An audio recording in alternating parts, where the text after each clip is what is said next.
जय हिंद, वंदे मातरम, भारत माता की जय। राष्ट्रवाद की बात प्रहार के साथ आप सभी का हार्दिक स्वागत। मैं राजा मिश्रा आप सभी का अपने YouTube चैनल राष्ट्रवाद की बात प्रहार के साथ पर हार्दिक अभिनंदन करता हूं। दोस्तों, अब बिहार में नई सरकार बनाने की कवायद तेज हो गई और शायद आज कल ही जेडीयू के कार्याध्यक्ष संजय झा और ललन सिंह दिल्ली जाकर भारतीय जनता पार्टी के शीर्षस्थ नेताओं से मिले। अब चर्चा चल रही है कैबिनेट विस्तार की कि कितने नेताओं को और कैसे कैसे व्यक्तियों को कैबिनेट में जगह मिलेगा। मगर एक विषय पे चर्चा बाकी है कि विधानसभा स्पीकर, पिछली बार विधानसभा स्पीकर भारतीय जनता पार्टी का हुआ था, जबकि 2005 से 2020 तक कंटिन्यूअस नीतीश कुमार की पार्टी का हुआ करता था। तो पिछली बार नंद कुमार गुर्जर बने, जब दूसरी बार रिपीट वापस आए नीतीश कुमार पलटी मारने के बाद। उसके पहले विजय सिन्हा हुए थे, जब नीतीश कुमार पलटी मार के गए थे। उसके पहले अब विषय है कि अगर कुर्सी दे रहे मुख्यमंत्री की, कितना थोड़ा तो नीतीश कुमार को भी भरोसा करना चाहिए। या नीतीश कुमार को कहीं न कहीं डर है कि भारतीय जनता पार्टी अपना स्पीकर बनाएगी। अब की बार बीजेपी कुछ ज्यादा ही अश्योर है, स्वस्थ है और मेन ड्राइविंग सीट पे बीजेपी बैठी हुई है। विपक्ष भी एकदम पस्त है, क्योंकि विपक्ष के पास अब की बार नेता प्रतिपक्ष भी नहीं है। पिछली बार बकलोली करने के लिए तेजस्वी यादव आते थे, अब तो उनकी मां विधान परिषद में भले चाहे जो बोले, अब तेजस्वी के पास वो वादा भी नहीं है कि नेता प्रतिपक्ष बन सके। महज 25 सीटें मिली है, अब तो इनको कृपा पात्र मिलेगा। इवन और अगर नेता प्रतिपक्ष बन भी गए तो उसका कोई मायना नहीं, उनके बात का कोई असर नहीं होने वाला। अगर नीतीश कुमार की मन में कुछ न कुछ खोट है। अब एक खोट है कि हो सकता है कि 5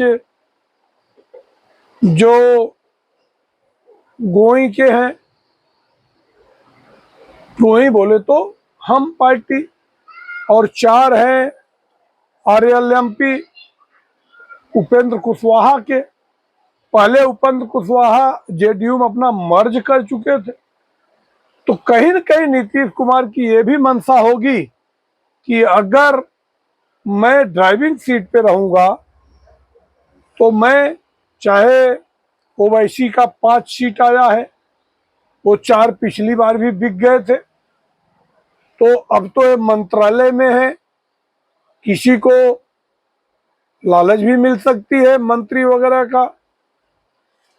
कुछ भी हो, नीतीश कुमार के मन में कहीं न कहीं एक खोट है कि मैं जो 84 सीट है, इसको 90 प्लस कर लूं, बीजेपी से 1-2 सीट बढ़ा करके वापस मैं बड़े भाई की भूमिका में आ जाऊं।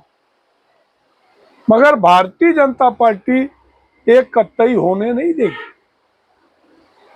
क्योंकि पहली बार भारतीय जनता पार्टी अपने मन माफिक सारे समीकरण बिठा पाई है। और अब विषय आता है कि एक ऐसा व्यक्ति डिप्टी सीएम बने जिसके ऊपर बिहार की जनता को पूरा पूरा भरोसा। अब ऐसे में ऐसे में सम्राट चौधरी, जिसके ऊपर इतने आरोप लगाए गए, मगर उनको तारापुर जो पहली बार भारतीय जनता पार्टी चुनाव लड़ी और शुरू से उन्होंने बढ़त बना के रखा, आखिरी तक एक बार भी उनका टेम्पो लो नहीं हुआ और एक प्रचंड बहुमत 30,000 से अधिक मार्जिन से चुनाव जीते। और उनके लिए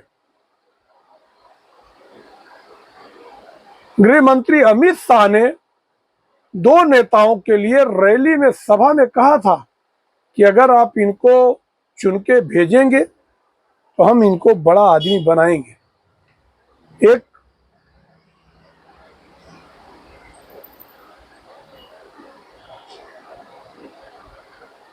सम्राट चौधरी और दूसरे जो सीतामढ़ी के चुनाव जीत के आए हैं पिंटू सिंह।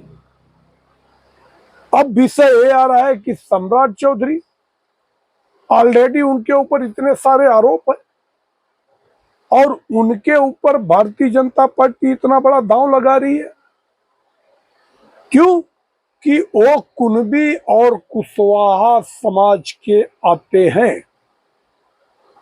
कुनबी कुशवाहा समाज का जो वोट बैंक है वो 6 से 7% बिहार में वोट है। तो बीजेपी चाहती है कि 7% ए वोट, 8-8.5% जो भूमियार का वोट है, बाकी ब्राह्मण क्षत्रिय 12-13%, ये तो उनके साथ ही है सब। तो ये मिला के दोनों तीनों 30-32% वोट बैंक हमेशा के लिए फिक्स है। ईबीसी की वजह से ही कोई सत्ता के शीर्ष पर बैठ सकता है।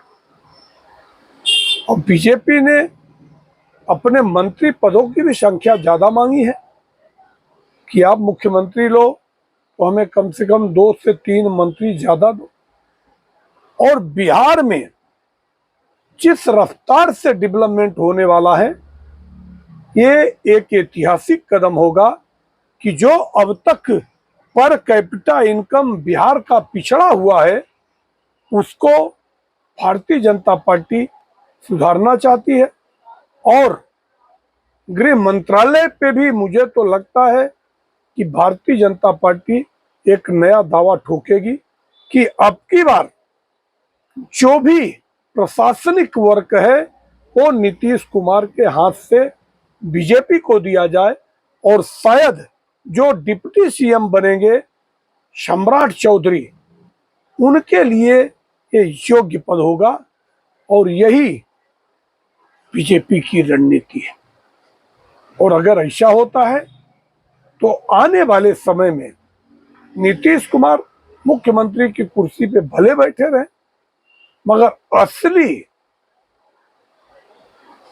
सत्ता की चाबी भारतीय जनता पार्टी अपने हाथ में लेना चाहती है। और एक निर्णायक फैसले का समय, क्योंकि 1 साल से भी कम समय बचा है बिहार के बाद पश्चिम बंगाल के चुनाव में, और भारतीय जनता पार्टी ऐसे फैसले लेने वाली है जो कि चाहे महिलाओं को सशक्तिकरण के नाम पे 1,90,000 जो फंड देना है, ये सब तभी संभव होगा जबकि बीजेपी का विश्वासु नेता ऐसे मुख्य कुर्सी पे बैठे, जिससे कि योजनाओं का जो क्रियान्वयन हो, इम्प्लीमेंटेशन हो, वो डायरेक्ट बीजेपी के खाते में है। बाकी उधर जिस तरफ से लालू परिवार में सिरफुटोबल है, चाहे उनकी बेटी हो चाहे उनका बेटा हो, मुझे लगता है कि 5 साल सत्ता के करीब न पहुंचने वाले तेजस्वी यादव उनके जो 4 सांसद जीते हैं उन पे भी बीजेपी की नजर रहेगी और उनके परिवार में मुझे लगता है कि उनके बेटे और बेटी पर भी बीजेपी डोरे डालेगी और जो रोहिणी आचार्य है इसको हो सकता राज्यसभा का सीट दिया जाए और उनके बेटे तेज प्रताप यादव जो कहते हमारी बहन पे चप्पल जूते से प्रहार किया गया, ऐसा न हो कि हमारा सुदर्शन चक्र चल जाए।